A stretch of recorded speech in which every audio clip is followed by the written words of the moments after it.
Ooh, baby, I like it raw. Wu-Tang Killer, the one killer bee, and he ain't for the kill now. Yeah, baby, I like it raw. Drop that down, pass it all around. Shimmy, shimmy, y'all, shimmy, yeah, shimmy, yeah. Give me the mic so I can take it away. This is when it gets serious. This is raw. Yeah, baby, I like it raw. I get biggie, diggy, raw. Hello everyone and welcome back to my channel. This is Lady Freedom here, coming at you with another raw narrative.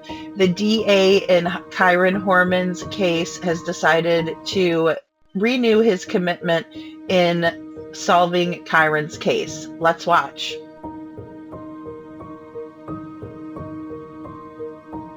It's one of Oregon's greatest unsolved mysteries, the disappearance of Kyron Horman.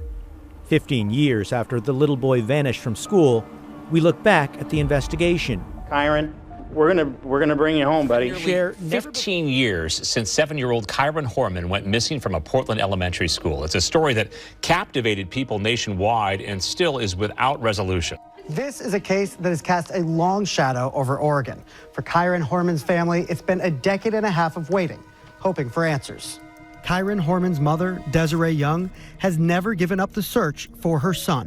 It's been a passion of mine to do as much as I can to keep this case moving forward and to help law enforcement so that we can get some answers and find out what happened on June 4th.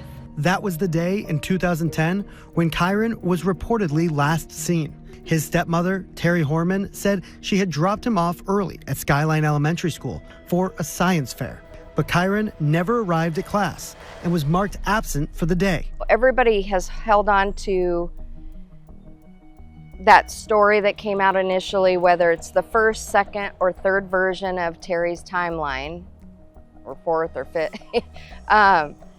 And the reality is super simple. Terry got to the school around 8:10, 8:15.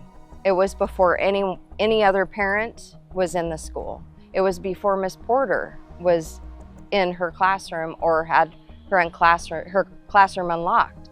That is strategic because Terry was walking around the school checking security aspects at the school before she ever walked around with Kyron.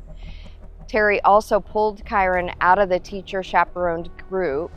As you know, schools are very strategic about teaching kids something. So the science fair was not just about visiting with friends, it was about teaching them something. They had a questionnaire, they had to walk around with a teacher chaperoned group, they had to answer all the questions specific to the different exhibits so that they were learning at the same time they were having a little bit of entertaining fun. But the reality is that Terry walked around with Kyron to these other classrooms. She went to 3 classrooms. She walked up the gym stairs, walked down the hallway with Kyron to Miss Porter's classroom, which was the last stop. She took the photo of Kyron in front of his diorama and 2 of Kyron's friends. And she walked out the school with Kyron at that very moment. It is witnessed by people who were outside the school who know Kyron, his friends, their parents, their grandparents, and siblings. So we know that Terry walked out the school with Kyron and walked toward the truck. That is where he disappears. It's that simple. It's not complicated. Kyron was with one person that day and one person was in charge of him. And that's the reality of what happened that day. It was only when he didn't show up on the bus after school that his family realized that Kyron was missing. A massive search effort ensued involving 1,300 volunteers and law enforcement personnel, but no trace of Kyron was ever found. While the investigation focused on Terry Horman due to inconsistencies in her story, nobody was ever charged and the case remained classified as open and ongoing. She did everything to try and structure that day so that she could do this. She had planned it. She planned it months in advance. We know that she was out driving the roads, scoping sites. We know this because her car was very memorable. eyewitnesses account for her all over the roads of Northwest Portland. And I believe she was testing cell phone signal as well to see where she would drop off of cell coverage. How would she do that?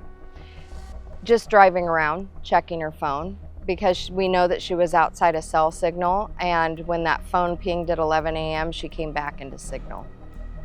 You'd mentioned several people saw her leave the school that day. Remind me of who that was. His friend Carson, his grandma, and Carson's his grandma? sister. Yep. And then also the school bus driver, actually Kyron's bus driver, encountered Terry as she was leaving. Did they see Terry get in the truck and actually leave the property, or just? They didn't see her get in the truck. We do have an eyewitness on Skyline that says she got in the truck with someone else being in the truck. But they don't see her walking and getting in the truck, that full thing, because of where she was parked on Skyline, it was hidden. But they see Kyron walking with Terry as if they were walking together, not holding hands, but walking next to each other, going the same direction.